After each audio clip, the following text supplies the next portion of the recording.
आपकी कुंडली में सबसे महत्वपूर्ण ग्रह आपकी चंद्र राशि का स्वामी है। और यदि केतु चंद्र के साथ है, या यदि राहु आपके चंद्र के साथ है, या यदि शनि आपके चंद्र के साथ है, या यदि मंगल या सूर्य आपके चंद्र के साथ है, तो यह आपकी चंद्र राशि के स्वामी की ताकत पर प्रभाव डालता है। और इसलिए यह बहुत महत्वपूर्ण हो जाता है। इसलिए आपको अपनी चंद्र राशि के स्वामी को मजबूत करने पर ध्यान केंद्रित करना बहुत महत्वपूर्ण है। यह पॉडकास्ट विशेष रूप से उनके लिए है जिनके पास चंद्र केतु युति, चंद्र राहु युति, चंद्र शनि युति, चंद्र सूर्य युति और चंद्र मंगल युति है। इस युति के कारण चंद्र राशि के स्वामी की ताकत या चंद्र राशि के स्वामी की ताकत प्रभावित होती है।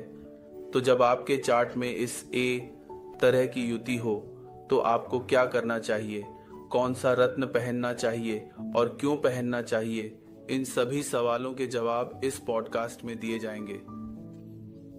तो चलिए शुरू करते हैं। ज्योतिष या मानव जीवन के पूरे विषय में मन मानव जीवन का सबसे महत्वपूर्ण पहलू है। आपको यह भी ध्यान रखना चाहिए कि यह पॉडकास्ट उन लोगों के लिए भी है जिनके पास अन्य प्रकार की युतियां हैं। जैसे कि अधिक जानकारी के लिए आपको यह समझना चाहिए कि ज्योतिष के अनुसार यह महत्वपूर्ण है कि आप अपने मन की स्थिति को समझें। इसलिए मैं हमेशा इस तथ्य पर जोर देता हूं कि आपकी चंद्र कुंडली आपकी लग्न कुंडली से अधिक महत्वपूर्ण है, क्योंकि खुशी आपके मन की स्थिति पर आधारित है। खुशी एक मानसिक स्थिति है, इसलिए खुशी का असली स्रोत मन के भीतर होना चाहिए, बाहरी परिस्थितियों में नहीं। और इसलिए जब चंद्र केतु के साथ होता है, या चंद्र राहु के साथ होता है, या चंद्र शनि के साथ होता है, या चंद्र मंगल के साथ होता है, या चंद्र सूर्य के साथ होता है, तो स्वाभाविक रूप से आपकी चंद्र राशि का स्वामी कमजोर हो जाता है। और इसलिए आपकी चंद्र राशि के स्वामी का रत्न पहनना सफल जीवन जीने के लिए बहुत आवश्यक है। अब मेरे सभी करीबी अनुयायियों और श्रोताओं के व्यापक हित के लिए मैं आपको कुछ उदाहरणों के माध्यम से ले जाऊंगा, जिनके आधार पर आप उस संदेश को बेहतर तरीके से समझ सकें जो मैं पहुंचाने की कोशिश कर रहा हूं। उदाहरण संख्या 1, चंद्रमा का केतु के साथ युति शनि के राशि में। तो यदि आपका चंद्रमा मकर या कुंभ राशि में केतु के साथ है तो आपको नीलम पहनना चाहिए, चाहे आपका लग्न कोई भी हो। पुस्तकीय ज्ञान में फंसे नहीं, और यह चैनल पुस्तकीय लोगों के लिए नहीं है। यह चैनल एक विशेष दर्शकों के लिए है जो बुद्धिमान नहीं बल्कि समझदार हैं। हमेशा याद रखें, बुद्धिमत्ता बुद्धिमानी का एक गरीब विकल्प है।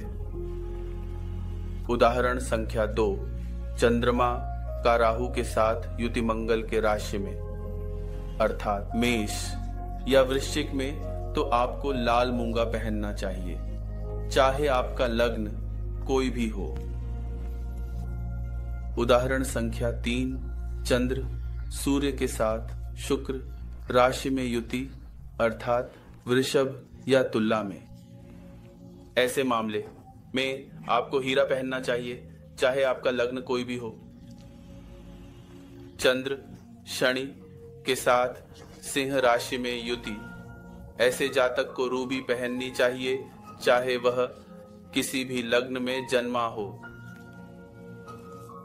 चंद्र चंद्रमा के साथ युति अर्थात कर्क राशि में, ऐसे जातक को मोती पहनना चाहिए, चाहे वह किसी भी लग्न में जन्मा हो।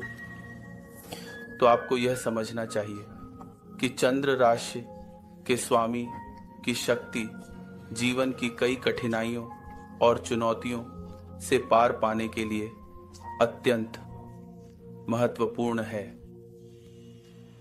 जब मोहन युवा था, वह बहुत शर्मीला, बहुत डरपोक और बहुत बेचैन था। फिर एक दिन मैंने उसकी कुंडली देखी और समझा कि उसका चंद्र केतु के साथ कुंभ राशि में है।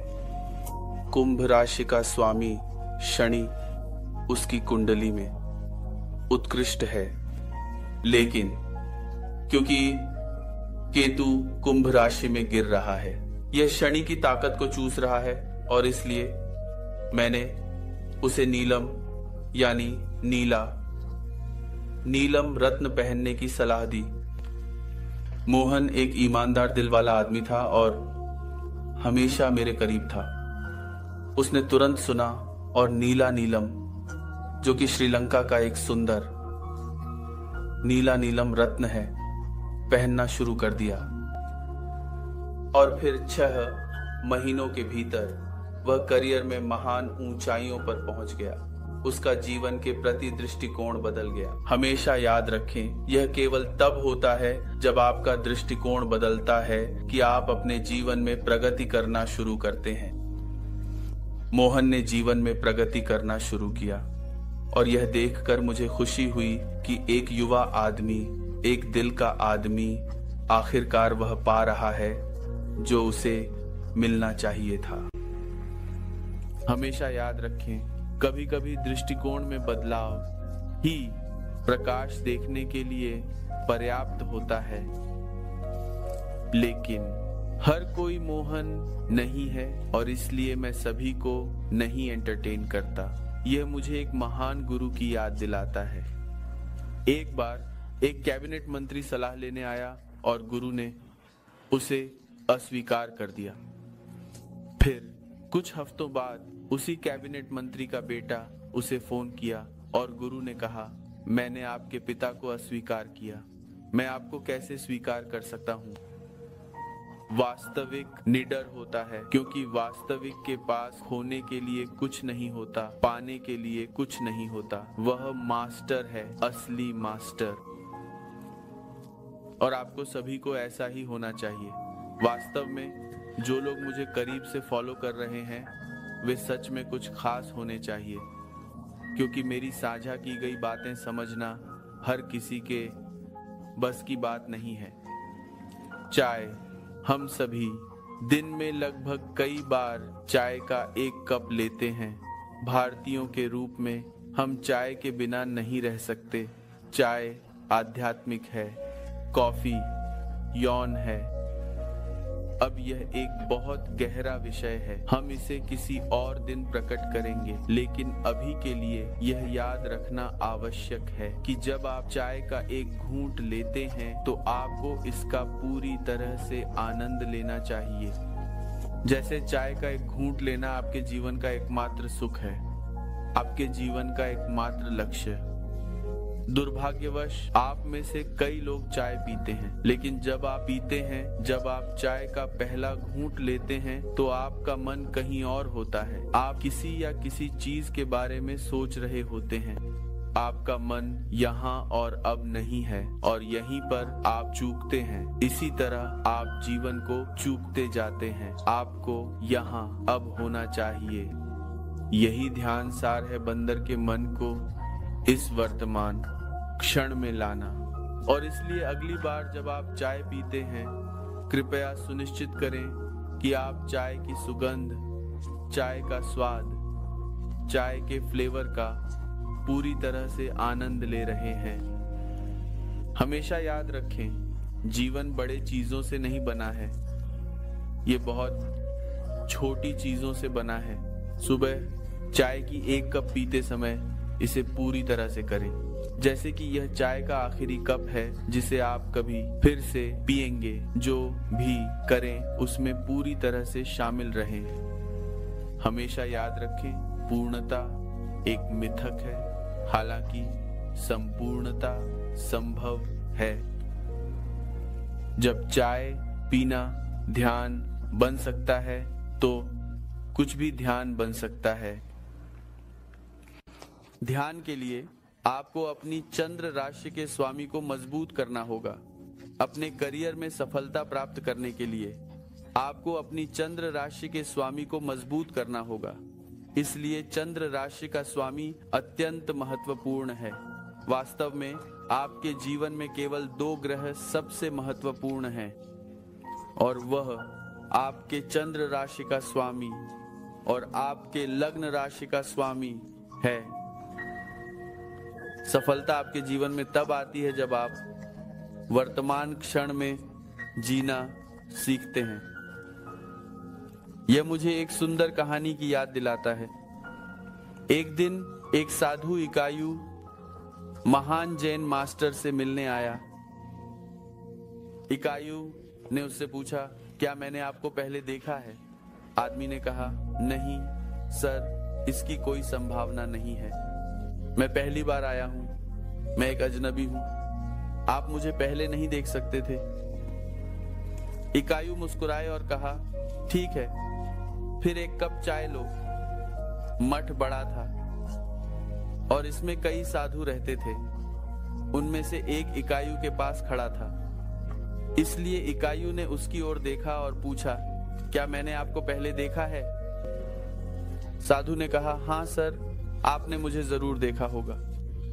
मैं पिछले 20 वर्षों से यहाँ हूँ, मैं अजनबी नहीं हूँ। भिक्षु शायद इकायू का शिष्य रहा होगा। और इकायू ने कहा, ठीक है, फिर एक कप चाय लो। अब मठ का प्रबंधक 2 अलग अलग व्यक्तियों के अलग अलग तरीकों से प्रतिक्रिया देने पर हैरान था। 2 अलग अलग उत्तरों की आवश्यकता थी, लेकिन इकायू ने एक ही तरीके से प्रतिक्रिया दी, अजनबी के लिए और दोस्त के लिए। एक के लिए जो पहली बार आया था और एक के लिए जो हमेशा यहाँ रहा है। अज्ञात के लिए और ध्यात के लिए इकायू ने एक ही तरीके से प्रतिक्रिया दी। उसने कोई भेद नहीं बनाया, बिल्कुल भी नहीं। उसने नहीं कहा, तुम अजनबी हो, स्वागत है, एक कप चाय लो। उसने दूसरे से नहीं कहा, तुम हमेशा यहाँ रहे हो, इसलिए चाय की कोई आवश्यकता नहीं है। न ही उसने कहा, तुम हमेशा यहाँ रहे हो, इसलिए प्रतिक्रिया देने की कोई आवश्यकता नहीं है। और न ही उसने झात परिचित शिष्य को नजरअंदाज किया। प्रबंधक समझ नहीं पाया, यह कठिन है। एक प्रबंधक को गणितीय गणना करने वाला होना चाहिए। उसे दुनिया को देखना और चीजों को उसके अनुसार व्यवस्थित करना चाहिए। प्रबंधक परेशान हो गया, ये क्या है, क्या हो रहा है? ये तर्कहीन लगता है। एक अजनबी को चाय का कप पेश करना ठीक है, लेकिन इस शिष्य के लिए जो हमेशा यहाँ रहा है, यहाँ तक कि उसके लिए भी ये अजीब लगता है। तो उसने पूछा, तुम अलग अलग लोगों और अलग अलग उत्तरों के प्रति एक ही तरीके से क्यों प्रतिक्रिया देते हो?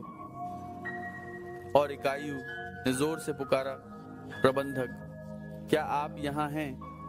प्रबंधक ने कहा, हाँ सर, बेशक मैं यहाँ हूं। और इकायू ने कहा, तो एक कप चाय लो।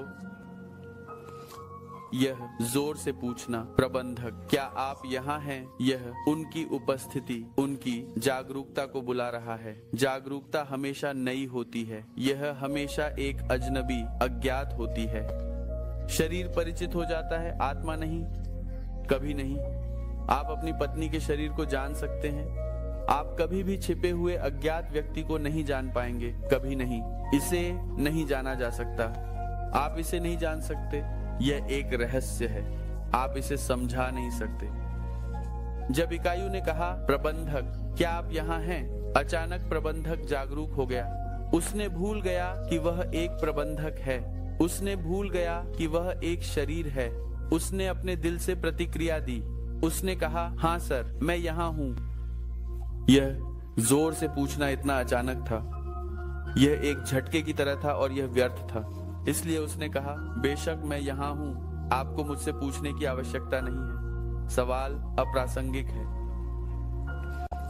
अचानक अतीत, पुराना, मन, सब कुछ छोड़ दिया गया। प्रबंधक वहां नहीं थे, सिर्फ एक चेतना प्रतिक्रिया दे रही थी, हाँ सर, मैं यहाँ हूँ। चेतना हमेशा नई होती है, लगातार नई। यह हमेशा जन्म ले रही है, यह कभी पुरानी नहीं होती। और इकायू महान जैन मास्टर ने कहा, फिर एक कप चाय लें।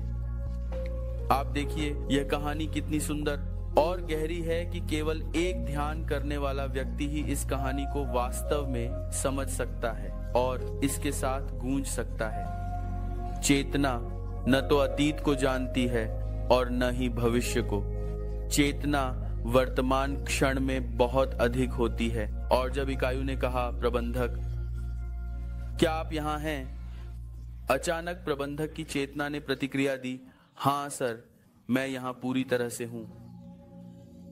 और इस तरह जब आप उत्तर देना शुरू करते हैं, हाँ सर, मैं यहाँ पूरी तरह से हूं, जब आप अपने जीवन को वर्तमान क्षण में, अब के क्षण में जीना शुरू करते हैं, तभी आप अपने जीवन में प्रगति करना शुरू करेंगे। इसलिए कुंजी है यहाँ अब होना। अब ही एकमात्र वास्तविकता है, बाकी सब या तो यादें हैं या कल्पना। हमेशा इसे याद रखें, हमेशा याद रखें, अतीत अब नहीं है, भविष्य अभी नहीं आया है, अभी एकमात्र क्षण है, जीवन अब बह रहा है। यदि आप यहाँ अब होने में सक्षम हैं, तो आप अपने काम में अच्छा प्रदर्शन करेंगे, जो अंततः आपके जीवन में बड़ी सफलता और प्रगति लाएगा। बुद्धिमान व्यक्ति जीवन में सफलता प्राप्त करता है क्योंकि केवल एक बुद्धिमान व्यक्ति वर्तमान क्षण, अब के क्षण में पूरी तरह से जीने में सक्षम होता है। बुद्धिमत्ता वर्तमान में रहने की क्षमता है। जितना अधिक आप अतीत में या भविष्य में होते हैं, उतना ही कम बुद्धिमान होते हैं। बुद्धिमत्ता यहाँ अब होने की क्षमता है, इस वर्तमान क्षण में रहने की, और कहीं और नहीं। तब आप जागरूक होते हैं। ये महत्वपूर्ण नहीं है कि आप कब जागते हैं, ये महत्वपूर्ण है कि आप जागें। तो शुरू करें। यदि आपका चंद्रमा, केतु, राहु, शनि, सूर्य या मंगल के साथ युति में है, तो अपने चंद्र राशि के स्वामी का ही रत्न पहनना शुरू करें और इस उपाय के साथ प्रयास करना भी शुरू करें। अब के क्षण पर ध्यान केंद्रित करने के लिए जितना अधिक आप यहाँ और अब रहने में सक्षम होंगे, जीवन आपको उतना ही अधिक दे सकता है। अपने मन को यहाँ और अब रहने के लिए प्रशिक्षित करें। एयूएम गम गणपटाय नमः, गणपतये नमः हर दिन जपें प्रतिदिन। भगवान के पवित्र नाम पर ध्यान करना। याद रखें, जय श्री गणेश, जय गुरु।